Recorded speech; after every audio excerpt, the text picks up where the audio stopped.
So first thing I'd like to talk to you about is what is primal Ayurveda. This is not Ayurveda you're going to learn in an Ayurveda college in India, nor is it Ayurveda that you're going to learn from the popular books on Ayurveda. Because we found two things over the years.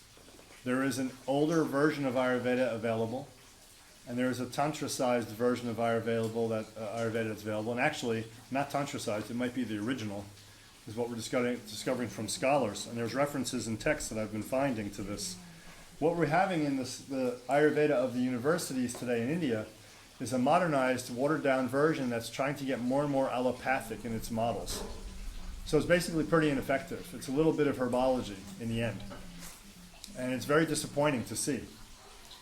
So that's what we found there. So what I found over my years was there's an older version of Ayurveda. There's a few older versions that are kept by yogins, tantric yogins. And that's yoga-sized. They can't carry around 500 herbs. So they treat with breath, posture, marma point, mantra, visualizations, integration practices of the elements, taste, food.